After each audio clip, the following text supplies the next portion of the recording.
Assalamualaikum warahmatullahi wabarakatuh. Nama saya Rani Novianti, mahasiswa Universitas Terbuka semester 6, Pokja Wonosobo.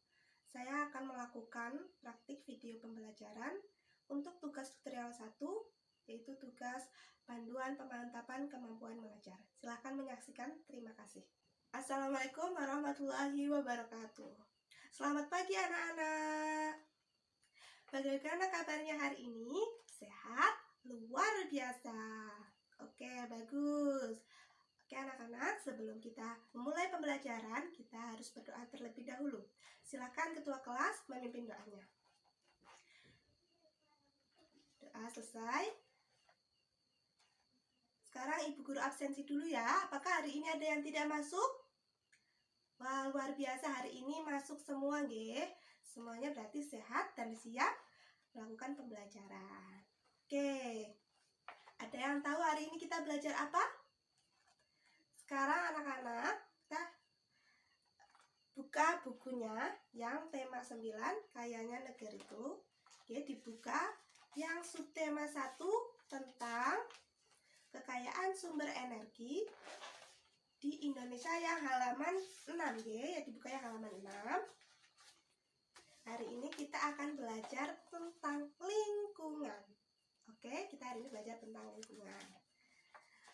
Kenapa kita harus belajar tentang lingkungan?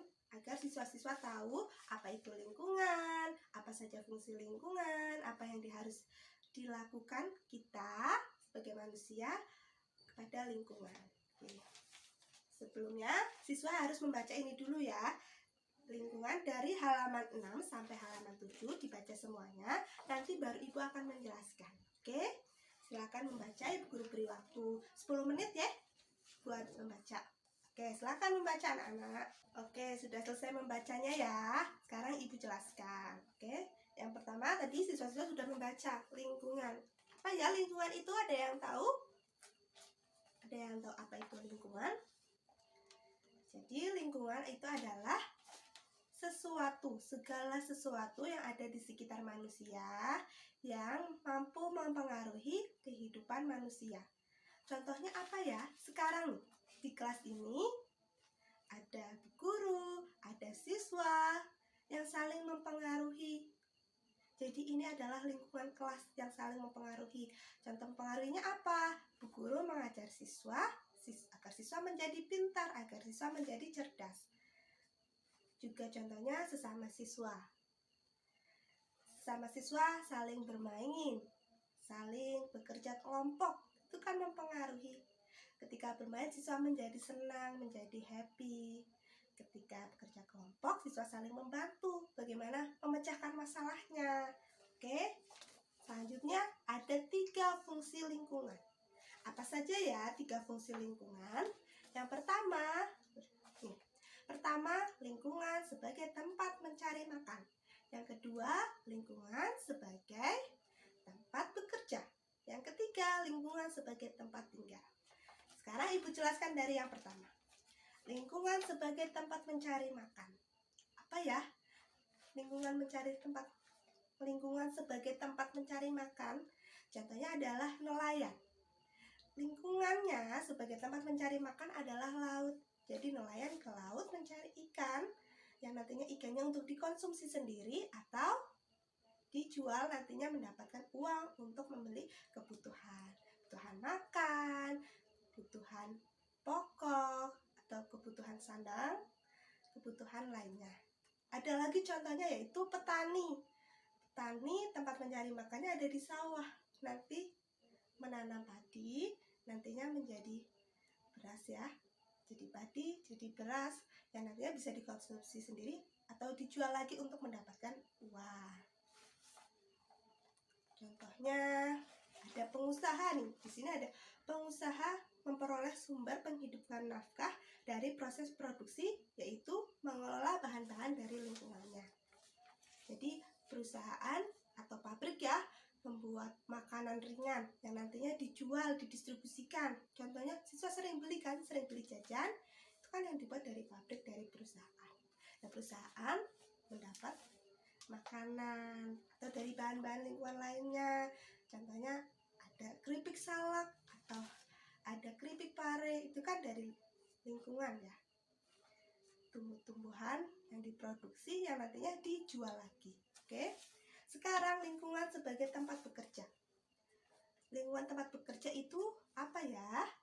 Jadi lingkungan tempat bekerja itu adalah interaksi sama manusia yang nantinya mencapai kesejahteraan bersama atau mencapai suatu tujuan. Contohnya sekarang, Bu Guru tempat kerjanya adalah di sekolah.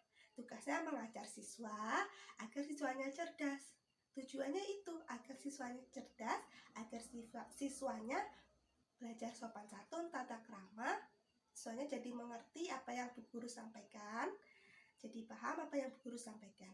Contohnya lagi, ada yang orang tuanya kerja di pasar. Itu contohnya ya, orang tuanya kerja di pasar, jualan, nantinya ada pembeli yang mau beli. Nah, ada tuh tawar-menawar, interaksi sesama pembeli, terus nanti pembelinya jadi membeli. Itu mencapai tujuan, yaitu penjual mendapatkan uang atau mendapatkan keuntungan. Jadi itu ada interaksi antara penjual dan pembeli yang nantinya mencapai kesejahteraan bersama. Penjualnya mendapat untung, pembelinya mendapatkan apa yang dibutuhkan. Oke, yang ketiga, lingkungan sebagai tempat tinggal. Ini adalah lingkungan tempat tinggal kita, lingkungan tempat tinggal Bu Guru, lingkungan tempat tinggal siswa, nggih. Penting ya lingkungan tempat tinggal ya, untuk hidup kita di rumah bertetanggaan. Kalau punya lingkungan tempat tinggal harus bersih nggak ya? Harus nyaman nggak ya? Harus ya, lingkungan tempat tinggal itu harus bersih, harus nyaman, agar enak digunakan, agar kita sebagai penghuni rumahnya enak. Selokan, bersih, tidak bau. Halaman rumahnya bersih, enak buat bermain sama teman-teman, buat duduk di depan, atau mengerjakan tugas kelompok di depan rumah, kan enak. Lingkungannya bersih, nyaman.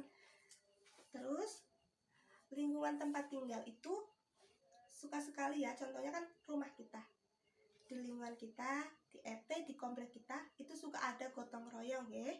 Jadi gotong royong itu kan bersih-bersih selokan, bersih-bersih halaman rumah, agar lingkungannya tetap enak, tetap nyaman, tetap bersih. Untuk kehidupan manusia, untuk tumbuhan, untuk hewan itu enak gitu hidupnya. Jadi enak, tumbuhannya subur-subur karena tanahnya tidak tercemar oleh sampah. Hewannya mungkin ada hewan ikan, itu airnya tidak tercemar, jadinya hewannya tetap sehat, bisa tumbuh gitu. Jadi anak-anak kalau di lingkungan tempat tinggal harus kalau bisa melakukan gotong royong, ikut bantu.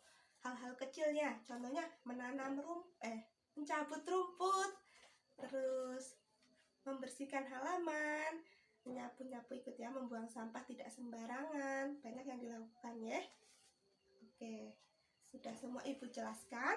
Sekarang kita buka halaman yang ke-8.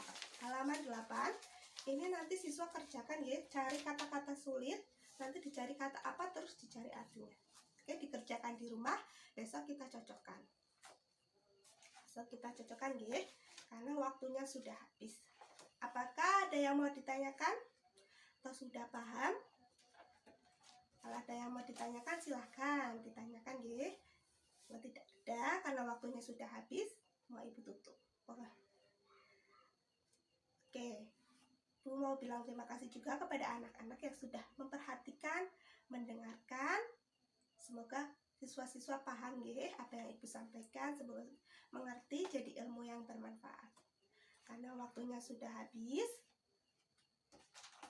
Wabillahi taufiq wal hidayah. Wassalamualaikum warahmatullahi wabarakatuh.